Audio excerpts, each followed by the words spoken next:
एक दुकानदार कोई वस्तु 450 में खरीदता है।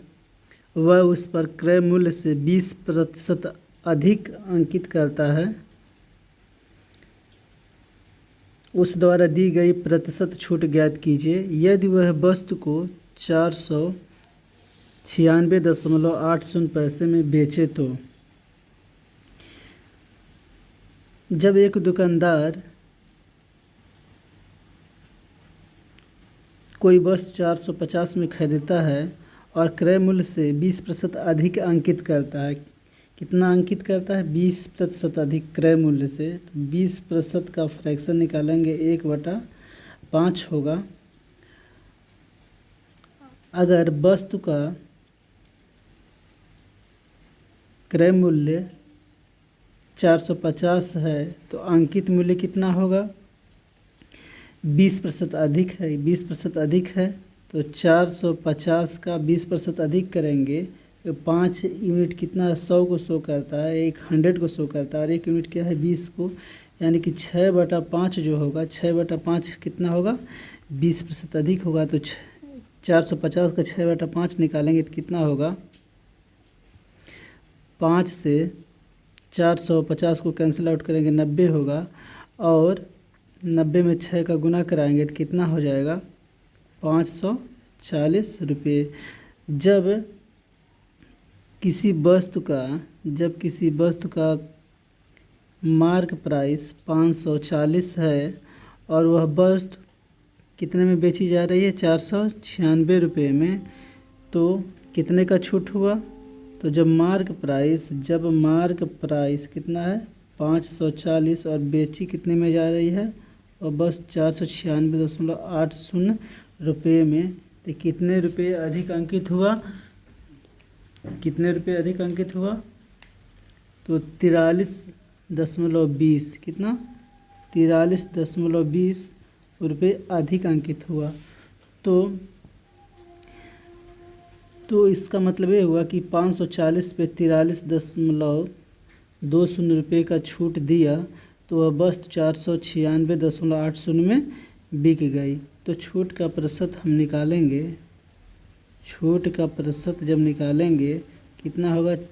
43.20 बटा छूट हमेशा अंकित मूल्य पे निकलता है, बटा 540 गुने 100। अब हम क्या करेंगे? अगर 100 से गुना करा देते हैं तो ये दशमलव समाप्त हो जाएगा।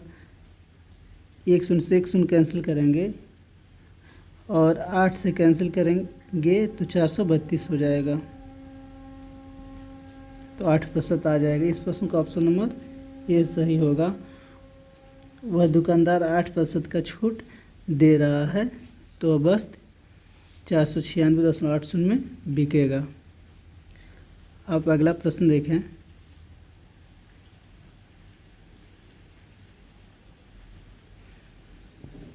बिजली के बिल पर नियत समय के भीतर भुगतान करने पर 15% की छूट दी जाती है। तदनुसार किसी व्यक्ति को नियत समय पर अपने बिल का भुगतान करने पर 54 रुपये की छूट मिली हो तो उसका बिजली बिल कितने का था? उस व्यक्ति ने क्या किया? नियत समय पर अपना बिल क्या किया? भुगतान कर दिया। तो जो 15% की छूट थी वो क्या थी? 54 रुपये के बराबर थी। जो 15% की छूट थी वो किसके बराबर थी? 54 रुपये की बराबर थी। तो आप इसको इस तरह से भी कर सकते हैं। आप जो D% है, जो डिस्काउंट छूट है, ये 15% है। तो 15% का फ्रैक्शन निकालेंगे तो कितना होगा? 3/20। तो जो छूट ए क्या होता है? जो 3 होता है वो डिस्काउंट छूट को बताता है। 20 क्या होता है? अंकित मूल्य या मार्क प्राइस को बताता है। मार्क प्राइस पे कितने का छूट है? तो आपसे पूछा क्या है कि वह जो छूट जिस पे दिया गया था वह राशि बताइए। इसका मतलब बिजली बिल जो मार्क प्राइस होगा वही होगा। तो जबकि 3 यूनिट आपका कितना है? 3 यूनिट आपका कितना है? 54। 3 यूनिट कितना है? 54। तो 1 यूनिट का मान कितना आ जाएगा? 18। तो 20 यूनिट का मान कितना हो जाएगा? 18 36, 360 रुपये। कितना हो जाएगा? 360 रुपये। इस प्रश्न का ऑप्शन नंबर ए सही होगा। या आप इसको कहा है कि जो 15% की छूट दिया जा रहा है, किस पे दिया जा रहा है? मार्क प्राइस पे। किस पे दिया जा रहा है? मार्क प्राइस पे। आप कितना प्रतिशत का छूट दे रहे हैं? 15% का छूट दे रहे हैं। तो यानी कि जो 54 रुपया है मार्क प्राइस का, आप कितना प्रतिशत निकाल रहे हैं? 15% आप निकाल रहे हैं, तो किसके बराबर हो रहा है? 54 रुपये के बराबर। कितने किसके रुपये बराबर हो रहा है? 54 रुपये के बराबर हो रहा है। तो मार्क प्राइस जो जिसको हमको निकालना है, 54 गुणे 100/15।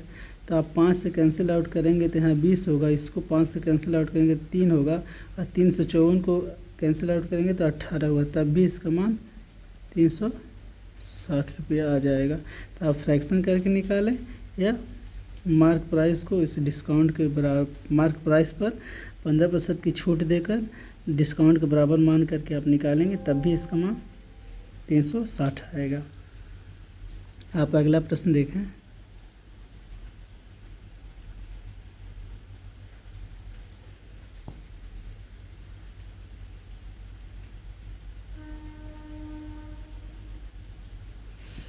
यदि एक भोजन मेज जिसका अंकित मूल्य 6000 है एक ग्राहक को 5500 में बेच दी गई है, तो उस मेज पर दी गई छूट की दर कितनी है? भोजन मेज पे कितना अंकित मूल्य है? मार्क प्राइस अंकित मूल्य कितना है? 6000 रुपये। और वह ग्राहक को कितने में बेची जा रही है? Selling price 5500। तो 6000 पे कितने का छूट दिया? तो 6000 पे 500 रुपये का छूट दिया। जब 6000 पे 500 रुपये का छूट दिया तो यही छूट का प्रतिशत पूछा गया है। तो जो छूट का प्रतिशत पूछा है कितने का? जितने का छूट होता है 500 का छूट हुआ, और कितने पे? 6000 पे। हमेशा छूट मार्क प्राइस पे निकाला जाता है। मार्क प्राइस आपका 6000 है, गुने 100। इस 2 शून्य से 2 शून्य कैंसिल, 1 शून्य से 1 शून्य कैंसिल। जब आप 50 में 6 का भाग देंगे कितना होगा? 25/3। या और कैंसिल आउट करेंगे तो कितना हो जाए? 8 से 24, 8 सही 1/3%। 8 सही 1/3% का छूट दिया गया। मेज पे 8 सही 1/3% का छूट दिया गया। इस प्रश्न का ऑप्शन नंबर सी सही है। अब अगला प्रश्न देखें।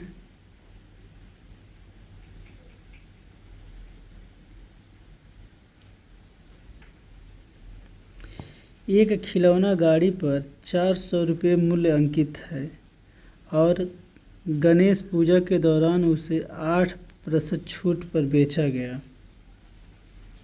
एक दुकानदार 8% छूट की घोषणा करता है। यदि वह 16% की अकेली छूट की घोषणा करे तो उसे होने वाली हानि होगी।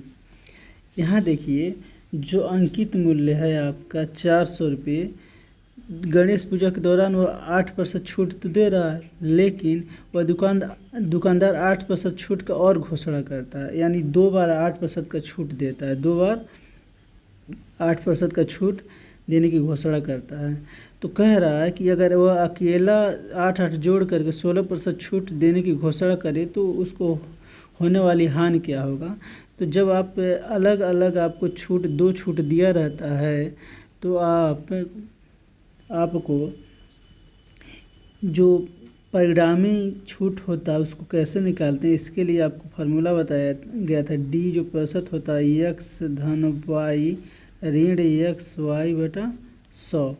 जो x होगा वो पहला जो प्रतिशत दिया गया, जो y होगा वो दूसरा प्रतिशत छूट दिया रहेगा, उसका मान रखेंगे। तो x के स्थान पे 8 रखेंगे, फिर y के स्थान पे 8 रखेंगे, -8 गुणे 8/100। 8 और 8 जोड़ेंगे 16 हो जाएगा, और 8 64 ऊपर आ रहा है और 100 का भाग है। तो जब आप 64/100 आएगा, कितना आएगा? 64/100 आएगा, तो इसका मान लिखेंगे। हम क्या करते हैं, 2 स्थान पे 0 बढ़ा देते हैं, यानी 0.64 हो जाएगा।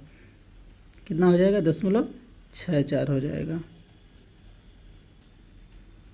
तो यहाँ क्या घटा देंगे, 0.64 घटाएंगे। तो जब 16 में से 0.64 घटाएंगे तो मान कितना होगा, 15.36%।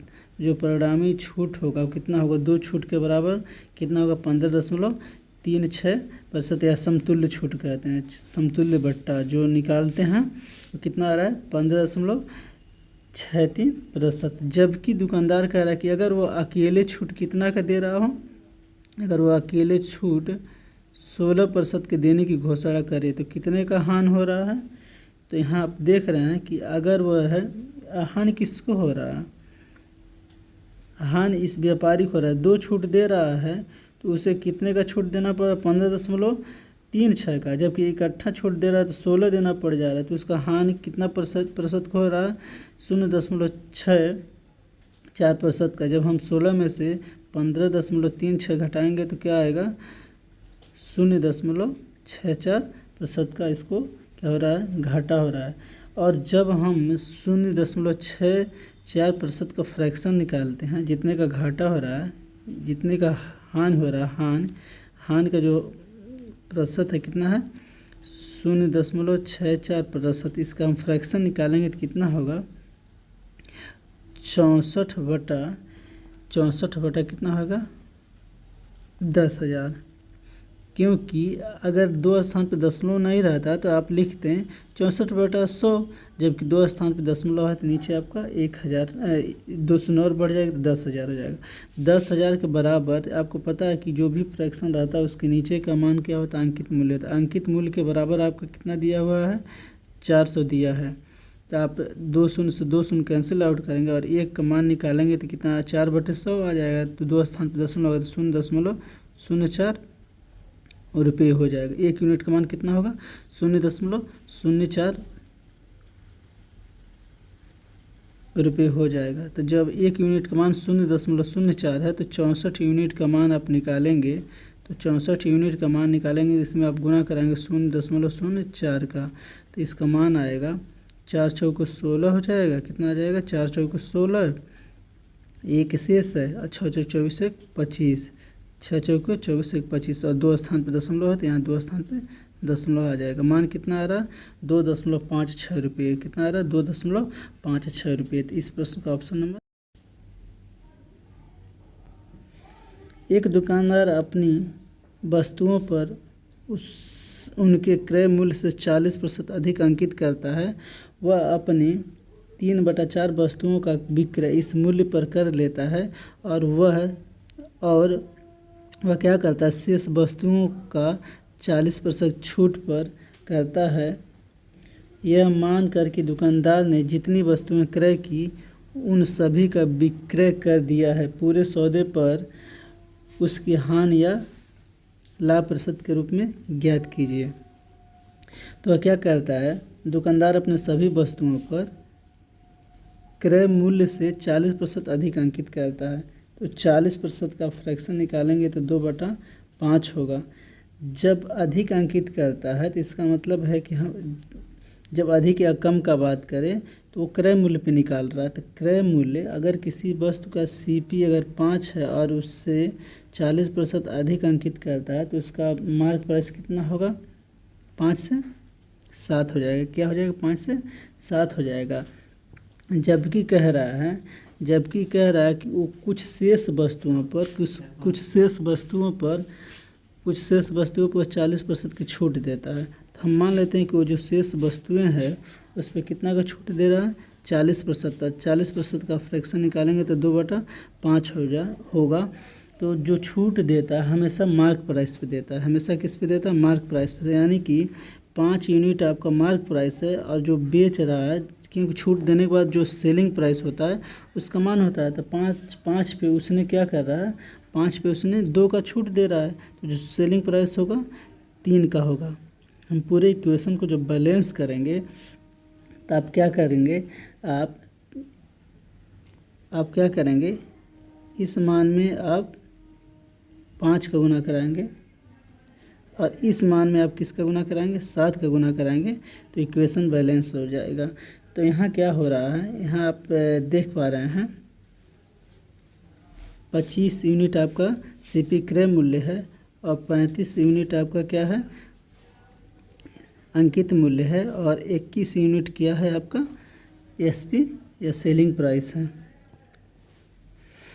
जबकि प्रश्न में कह रहा है कि उसने सभी वस्तुओं पे कितना अंकित किया है, सभी वस्तुएं आप मान लें कि 4 है, 4 यूनिट है, तो सभी वस्तुओं का क्रय मूल्य कितना हो जाएगा, 25 के हम 4 में कर देंगे तो 100 यूनिट हो जाएगा। सभी वस्तुओं का जो क्रय मूल्य कितना हो जाएगा, 100 यूनिट हो जाएगा। जबकि उसने क्या कह रहा है, 3/4, तो जब आप 4 वस्तुएं मान लिए तो 3/4 कितना हो जाएगा, तीन आपका, तब 4 जब मान लें तो आप 3 ही मानेंगे। तो जो सेलिंग जो 3 वस्तुएं हुआ, 4 में 3 वस्तुएं, वो विक्रय मूल्य पे बेच रहा है, यानी 35 पे ही बेच रहा है। तो आप 35 में 3 का गुना कराएंगे तो जो 3 वस्तुओं का विक्रय मूल्य है वो कितना आ जाएगा, 105। कितना आ जाएगा, 105। जबकि एक हिस्सा जो वस्तुएं हैं, एक भाग, वो क्या कह रहा है, 21 पे बेच रहा है। कितने पे, 21 पे बेच रहा है। तो जो टोटल वस्तुओं का जो विक्रय मूल्य है वो कितना हो जाएगा, 126 रुपया। वो 126 रुपया हो जा रहा। तो जिस वस्तु का क्रय मूल्य आपका 100 है और वो कितना में बेच रहा है, तो वह कितना में बेच रहा है, 126 रुपये में। तो कितने का प्रॉफिट हुआ उसे, तो उससे प्रॉफिट हो गया 26 का, क्योंकि 100 की चीज़ वो कितने में बेच रहा है, 126 में। तो उसका जो प्रॉफिट हो रहा है, जो लाभ हो रहा है, कितना, 26 का हो रहा है। और 26 का कितने पे, 100 पे। तो जब 100 पे 26 हो रहा है, यानी 26% का लाभ हो रहा है। 26% का लाभ हो रहा है। तो इस प्रश्न का ऑप्शन नंबर सी सही होगा।